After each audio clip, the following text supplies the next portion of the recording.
Hello दोस्तों, मेरा नाम राहुल गौर है और मैं आपके लिए जो आज टॉपिक लेकर आया हूँ वह है फर्टिलाइजेशन। पिछली वीडियो में भी हमने इसको करा था थोड़ा बहुत। एक बार हम इसकी रिवीजन ले लेते हैं। देखिए देखिए फर्टिलाइजेशन होती है टोटल दो टाइप की। कितनी टाइप की होती है? दो टाइप की होती है। देखिए फर्टिलाइजेशन वर्ड का मतलब क्या होता है? जब फ्यूजन ऑफ गैमेट्स होती हो। क्या होती हो? Fusion of gametes. यानी फर्टिलाइजेशन वर्ड का मतलब है फ्यूजन ऑफ गैमेट्स को होना। यानी the fusion of gamete is called fertilisation.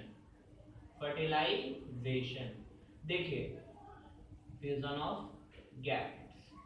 अगली चीज, अगर फर्टिलाइजेशन अंदर हो रही सॉरी बाहर हो रही हो, आउटसाइड हो रही हो तो क्या कहेंगे? External fertilisation. और अगर यही फर्टिलाइजेशन अंदर हो रही हो तो क्या कहेंगे? इंटरनल फर्टिलाइजेशन कहते हैं। ये हमने पिछली क्लास में कर लिया था। देखिए अगली चीज, इसके एक्सटर्नल फर्टिलाइजेशन में chances of survival of offspring, offspring तो जानते हैं बच्चे, इज वेरी लो। जिंदा रहने के चांस एक्सटर्नल फर्टिलाइजेशन में बहुत कम होते हैं, क्योंकि ये एनवायरनमेंट में बाहर की तरफ होते हैं। क्योंकि फर्टिलाइजेशन देखिए बाहर होती है तो क्या नाम है, इनको कोई रख रखाव करने के लिए कोई जगह नहीं है। जैसे आप देखते होंगे जब क्या नाम है बारिश का टाइम आता है तो क्या नाम है जहां पानी इकट्ठा होता है वहां पर काले काले कलर के कुछ घूमने लग जाते हैं पानी के अंदर। मेंढक भी वहां पर आसपास होते हैं। असलियत में वो मेंढक के बच्चे होते हैं जिन्हें टेडपोल कहा जाता है। क्या कहा जाता है? टेडपोल। देखिए अगर क्या नाम है उन टेडपोल के जीने के चांस बहुत कम होते हैं। कोई भी प्रेडेटर आकर के उनको खा सकता है और मेंढक उसे बचा भी नहीं पाएगा अपने बच्चों को। तो इसके अंदर चांसेस ऑफ सर्वाइवल बहुत क्या होते हैं? लो होते हैं। लेकिन इंटरनल फर्टिलाइजेशन कहां पर होती है? बॉडी के अंदर पाई जाती है। और इसके अंदर चांसेस ऑफ सर्वाइवल बहुत क्या होते हैं? हाई होते हैं, क्योंकि हमेशा ही माँ अपने बच्चे के साथ प्रेजेंट रहती है। इस कारण यहाँ पर चांसेस ऑफ सर्वाइवल बहुत ज्यादा हाई होते हैं। और इंटरनल फर्टिलाइजेशन किसके अंदर होती है? हमारे अंदर होती है, कुत्तों के अंदर होती है। और इंटरनल किस में होती है? मछली में होती है। और किसके अंदर होती है? मेंढक के अंदर होती है। आप मछली के अंडे देखेंगे तो वो बिल्कुल ही ऑरेंज कलर के होते हैं। बहुत एक पैकेट के अंदर ऐसे समझो पैक होते हैं, एक थैले में बहुत सारे अंडे होते हैं वो। ठीक है भाई। Frog, fish, human, dog etcetera. तो समझ गए होंगे एक्सटर्नल फर्टिलाइजेशन क्या होता है? आउटसाइड होता है। सर्वाइवल के चांस क्या होते हैं? लो होते हैं। इंटरनल फर्टिलाइजेशन कहाँ होता है? अंदर होता है। चांसेस ऑफ सर्वाइवल क्या होते हैं? बहुत ज्यादा हाई होते हैं। और किसके अंदर पाए जाते हैं? ह्यूमन और डॉग के अंदर पाया जाता है। चलिए फिर अब हम अगले टॉपिक की तरफ बढ़ते हैं।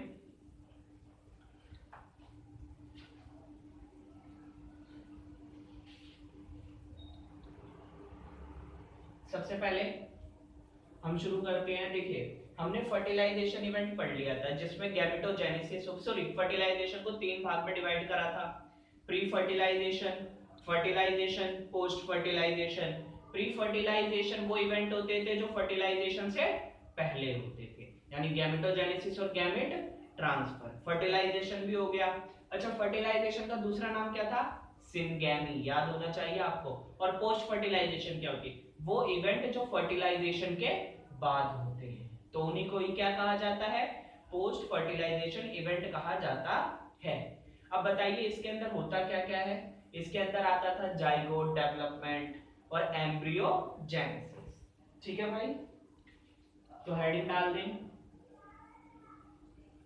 Post fertilization event. देखिए पोस्ट फर्टिलाइजेशन इवेंट के अंदर क्या होता है? It includes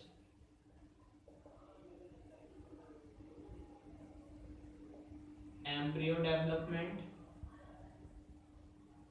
embryo development and embryo genesis. क्या बोला? Embryo genesis. जेनेसिस वर्ड का मतलब क्या बताया था? फॉर्मेशन। एम्ब्रियो यानी एम्ब्रियो की फॉर्मेशन कोई क्या कहते हैं? एम्ब्रियो जेनेसिस कहा जाता है। इतनी बातें क्लियर हो रही है? एक लाइन है, लिखिए फॉर्मेशन ऑफ जाइगोट हाँ भाई जानते ही हैं, मेल गैमेट फीमेल गैमेट के साथ फ्यूज होगा तो क्या बन जाता है, जाइगोट बन जाता है जब मेल और फीमेल गैमेट फ्यूज होते हैं। तो formation of zygote, zygote diploid होता है, याद रखिएगा। Formation of zygote is universal in all sexually reproducing organism. ये यूनिवर्सल पाया जाता है सभी सेक्सुअली रिप्रोड्यूसिंग ऑर्गेनिज्म के अंदर। इस बात को ध्यान रखिएगा, ये लाइन मतलब कोई भी ऐसा ऑर्गेनिज्म नहीं है जो सेक्सुअली रिप्रोड्यूस होता है और वो जाइगोट ना बनाता। तो जाइगोट हर कोई बनाता है और जाइगोट हमेशा कैसा बनता है, डाइप्लॉइड बनता है। इस बात का ध्यान रखिए। और एक बात ये भी सोचिए, क्या जाइगोट मल्टीसेलुलर होता है? नहीं, जाइगोट यूनिसेलुलर होता है। जाइगोट इज यूनिसेलुलर, ये सबसे बड़ी बात है। एक सिंगल सेल होता है, यानी सोचने वाली बात है, एक मल्टी सेलुलर ऑर्गेनिज्म भी एक सिंगल सेल से ही जन्म लेता है। यानी हम सबसे पहले यूनिसेलुलर होते हैं, बाद में उन सेल्स में चेंज होता है और वो मल्टी सेलुलर हो जाते हैं। अगली चीज, zygote is a vital link, ये बिटवीन है भाई, between two generations of existing species. मतलब ये एक लिंक है, जैसे मीन समझे नहीं होंगे आप। जैसे एक बात बताइए, आपके फादर हो गए फर्स्ट जनरेशन मान लीजिए, और आप कौन सी जनरेशन हो गए, सेकंड जनरेशन। अब एक बात बताइए, सेकंड जनरेशन कब आई होगी, जब फ्यूजन ऑफ गैमेट हुआ होगा। और फ्यूजन ऑफ गैमेट से क्या बना होगा, जाइगोट बना होगा। जाइगोट के बाद ही आप डेवलप हुए हैं, तो आप पेरेंट्स और आपके बीच में जो एक वाइटल लिंक है वो क्या होता है, जाइगोट होता है भाई। इन बातों को थोड़ा ध्यान रखिए, बहुत जरूरी बात है सारी की सारी। क्लियर हो रही है बात यहां तक? अगली चीज देखिए, आप लोगों ने थर्ड चैप्टर प्लांट किंगडम पढ़ा होगा, haplontic life cycle, diplontic life cycle. तो उसमें देखिए क्या लिखा है इसके बारे में, in haplontic life cycle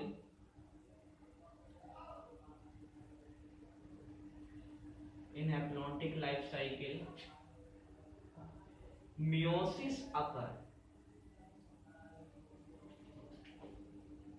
after formation of zygote, after formation of zygote। कि जाइगोट बनने के बाद मियोसिस होती है किसके अंदर, हैप्लॉन्टिक लाइफ साइकिल में।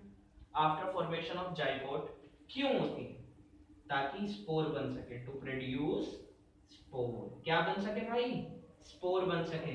इसलिए ऐसा होता है, हैप्लॉन्टिक लाइफ साइकिल में मियोसिस होती है। हैप्लॉन्टिक लाइफ साइकिल में क्या होती है, मियोसिस होती है, ताकि जाइगोट के बाद ताकि स्पोर बन सके। वही in diplontic life cycle,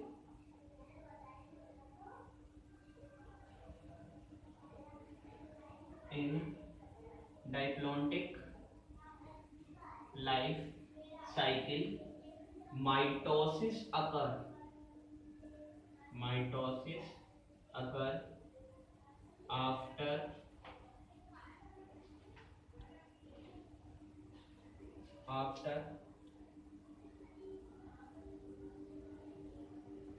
formation of zygote. यानी कितनी जबरदस्त बात है, हैप्लॉन्टिक लाइफ साइकिल में तो मियोसिस हो रही है जाइगोट फॉर्मेशन के बाद, लेकिन यहां पर क्या होती है, डाइप्लॉन्टिक लाइफ साइकिल में माइटोसिस होती है। क्या होती है, माइटोसिस पाई जाती है। इन सब बातों को पूरी तरीके से ध्यान रखिएगा, ठीक है भाई। एक बार लाइनें पढ़ लें। पोस्ट फर्टिलाइजेशन इवेंट के अंदर क्या क्या होता है, embryo development and embryo genesis होता है। और भाई जाइगोट यूनिवर्सल है, ठीक है, डाइप्लॉइड होता है, यूनिसेलुलर है, वाइटल लिंक है दो एग्जिस्टिंग स्पीशीज में। हैप्लॉन्टिक लाइफ साइकिल में जाइगोट के बाद मियोसिस होती है, यहाँ पे क्या होता है, माइटोसिस होती है। क्या होता है, माइटोसिस होती है। ये बातें समझ आ गई होंगी। अब अगली line,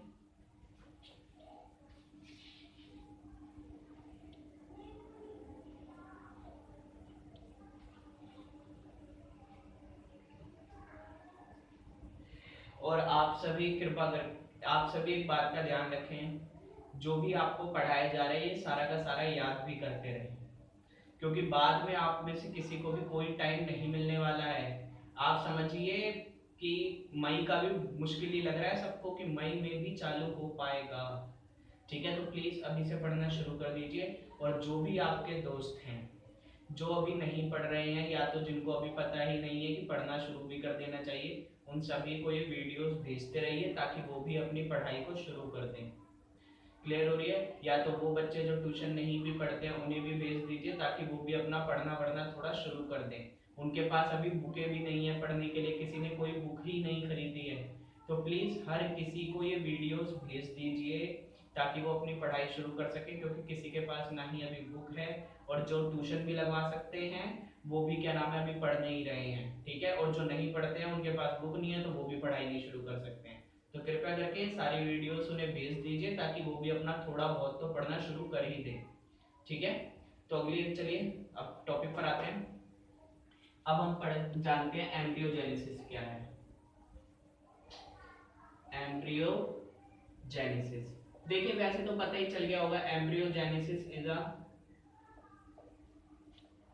process to form embryogenesis is a process to form embryo from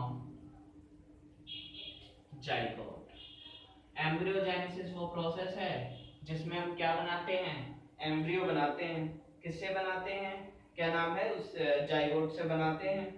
clear हो रही है बातें यहाँ तक? और एक बात ये भी ध्यान रखिए, ड्यूरिंग एम्ब्रियोजेनेसिस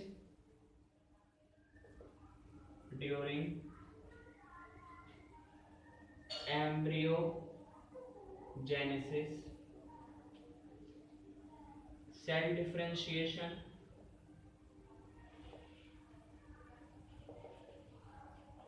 एंड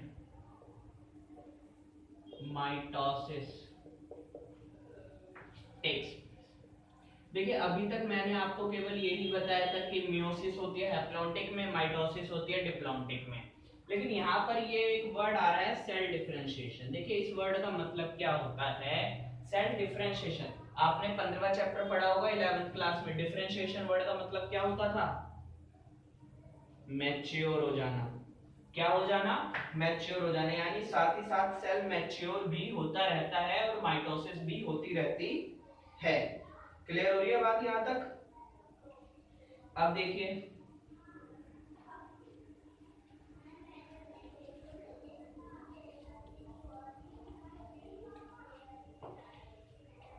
अगला topic, on the basis of development of zygote, on the basis of development of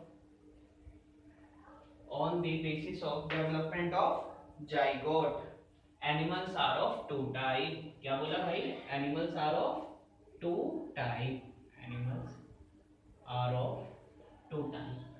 किस चीज के आधार पे, डेवलपमेंट ऑफ जाइगोट के आधार पे। किसके आधार पे, डेवलपमेंट ऑफ जाइगोट के आधार पे एनिमल्स दो टाइप के होते हैं। एक होता है ओविपेरस, दूसरा होता है विविपेरस। तो देखिए, वैसे तो आप जानते होंगे कि क्या नाम है, ओविपेरस क्या होता है और विविपेरस क्या होता है, जानते होंगे। जो अंडे देते हैं वो ओविपेरस, जो डायरेक्ट बच्चों को जन्म दे देते हैं वो क्या होते हैं, विविपेरस होते हैं। क्लियर हो रही है यहां तक? तो लिखें, the animals who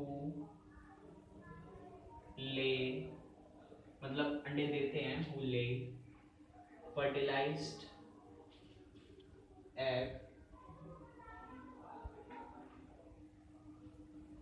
who lay fertilized egg outside from their body। मतलब ये जो अंडे देते हैं ये अपनी बॉडी से बाहर देते हैं। The animals who lay fertilized egg and egg outside from their body ठीक है, इज कॉल्ड ओविपेरस। और विविपेरस में क्या होगा, the animals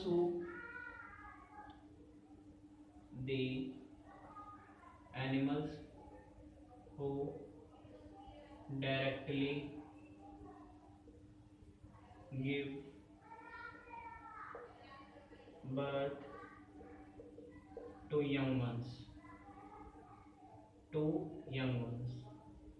is called viviparous. जो एनिमल्स डायरेक्टली ही बच्चों को जन्म दे देते हैं उन्हें क्या कहते हैं, विविपेरस कहते हैं। तो इसका एग्जांपल क्या है, बर्ड एंड रेप्टाइल। इसका एग्जांपल तो जानते ही होंगे भाई, मैमल्स। क्लियर हो रही है बात यहाँ तक? अच्छा ये बताइए, चांसेस ऑफ सर्वाइवल किसमें ज्यादा होंगे, इसमें chances of survival low,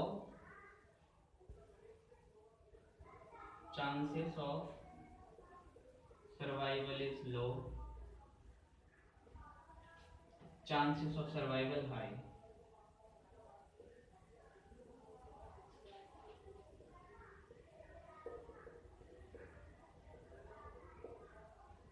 clear होगी बातें यहाँ तक कि चांसेस ऑफ सर्वाइवल लो और chances of survival is high. ठीक है, अगली चीज अब प्लांट के बारे में बात करते हैं। अब ये चैप्टर आपका खत्म होने वाला है बस।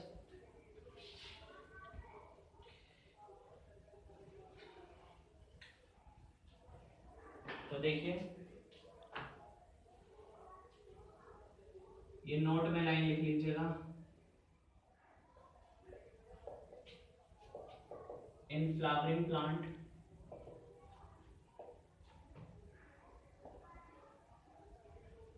zygote develop inside the ovule। Zygote किसके अंदर डेवलप होता है, ओव्यूल के अंदर डेवलप होता है। और ओव्यूल आगे जाके किस में बनती हैं, क्या बनती हैं, सीड में बनती हैं। ओवरी आगे जाकर क्या बनती है, फ्रूट बनती है। ओवरी वॉल आगे जाकर क्या बनती है, पेरिकार्प। पेरिकार्प यानी वही छिलका, छिलके को ही कहा जाता है पेरिकार्प। समझ रहे होंगे भाई, ओवरी वॉल पेरिकार्प बनती है। ठीक है, फ्रूट कवरिंग लिख देता हूं मैं ब्रैकेट में इसी चक्कर में, फ्रूट कवरिंग। ठीक है, अच्छा ये एनसीईआरटी में कुछ चित्र बने हुए हैं, इनको देख लीजिए। ये मटर का है,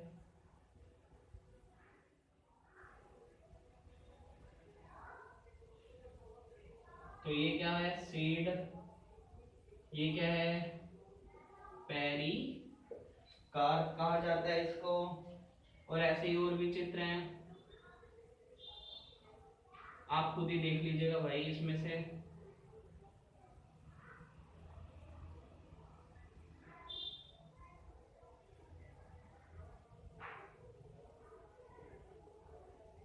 ये हो गया आपका पेरिकार्प पी से, ये हो गया आपका सीड एस से। ऐसे ही 2-3 चित्र और हैं, एक बार आप अपनी एनसीईआरटी से देख लीजिएगा और ये चैप्टर आपका हो जाता है अब खत्म।